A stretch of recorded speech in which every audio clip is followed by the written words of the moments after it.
सतगुरुदेव की जय। बंदी छोड़ कबीर परमेश्वर जी की जय। बंदी छोड़ गरीबदास जी महाराज जी की जय। स्वामी रामदेवानंद जी गुरु महाराज जी की जय हो।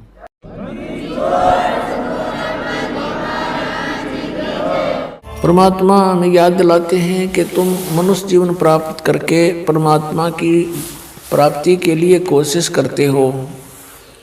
वो पुण्यात्मा जो पिछले भी जन्मों में मनुष्य शरीर धारण किए हुए थे और भक्ति कर रहे थे, उनको फिर तुरंत मनुष्य जीवन प्राप्त हो जाता है और फिर उनके अंदर पिछली जो प्रेरणाएं होती हैं परमात्मा की, वो विद्यमान रहती हैं। वो उसका अपना संस्कार है, वो कहाँ जन्मा है। जैसे पवित्र हिंदू धर्म में जन्म हुआ तो उसको वो पिछले संस्कार इतना दबाव देते हैं कि वो अपनी साधनाएं किए बिना रह ही नहीं सकता, तो वो साधनाएं शुरू कर देता है। किसी का मुसलमान धर्म में जन्म होता है तो वो क्रियाएं शुरू कर देगा, और अन्य धर्मों में भी ऐसे ही जानो। लेकिन पुण्यात्माओं, जब तक हम अपने सदग्रंथों से परिचित नहीं होंगे तो साधना करना भी व्यर्थ होगा। मनुष्य जीवन का मुख्य उद्देश्य है परमात्मा का पाना, और यदि परमात्मा प्राप्ति नहीं हुई तो फिर वैसे ही अपना जीवन नष्ट करना होता है। सतगुरु संगत छोड़ के चाहे लाख वर्ष जप कीने, इंद्री कर्म न मोक्ष होवे फिर काल के अधीन। सतगुरु की संगत छोड़ के चाहे लाख वर्ष तक जप करते रहना गुरु से विमुख होकर के, और चाहे लाख वर्ष जप करते रहना, आपको कोई लाभ नहीं होगा। इंद्री कर्म न मोक्ष होए और फिर काल के अधीन। पुण्यात्माओं, आत्मा जब से भगवान से बिछुड़ी है, कुछ दिनों के बाद ही इसको एहसास हो गया कि हमसे कुछ खो गया है, और आज तक भी वो ऐसा ही अधूरापन महसूस कर रही है। जिस प्राणी के पास पुत्र है, पुत्री है, संतान है, संपत्ति भी खूब है और अच्छी कारोबार है, लेकिन फिर भी उसको संतुष्टि नहीं है। आत्मा फिर भी कुछ ना कुछ तलाश में है, परमात्मा की तलाश में है। वो अलग बात है कि उसको तरीका कौन सा प्राप्त हुआ है, कौन से धर्म में वो जन्मा है, तो फिर भी वो उसकी खोज कर ही रही है।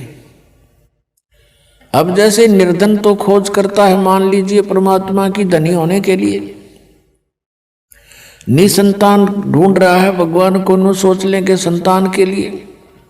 लेकिन जिसके पास सर्व संपन्नता है, संतान भी है, संपत्ति भी है, सर्व यहाँ अकाल का सारा सुख है, और फिर भी वो भगवान की तलाश में है, तो इसका मतलब ये सर्व जो कुछ भी हमें प्राप्त है, जिसको हम यहाँ चाह करते हैं, ये पर्याप्त नहीं है।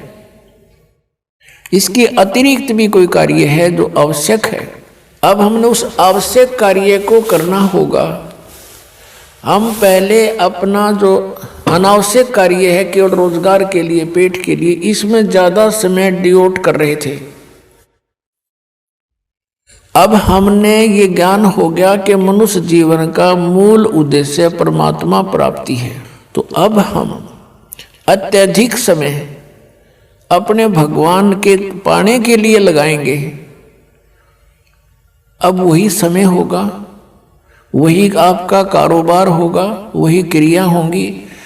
आपकी जो सांसारिक जो क्रियाएं हैं, जैसे पेट के लिए गुजारा सभी करते हैं, कोई सर्विस करता है, कोई दुकान किए हुए है, कोई किसान का काम करता है, कोई सर्विस कर रहा है, कोई मजदूरी करता है।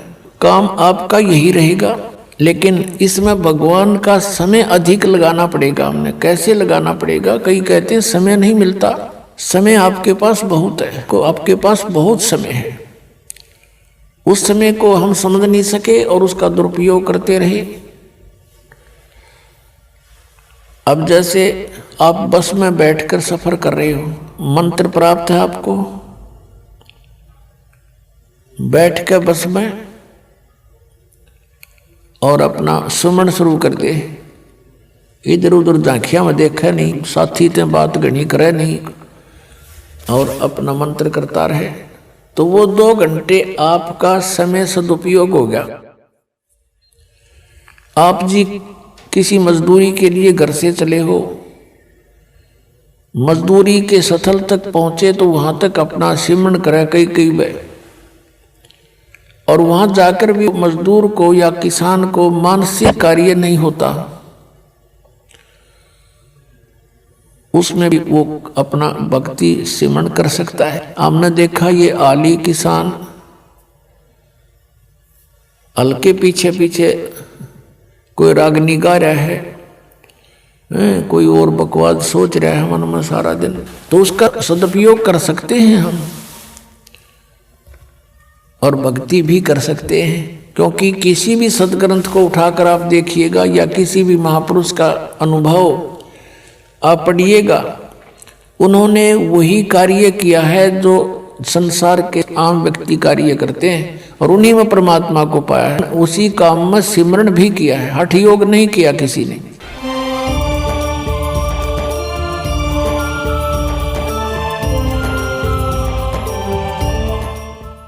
सत सही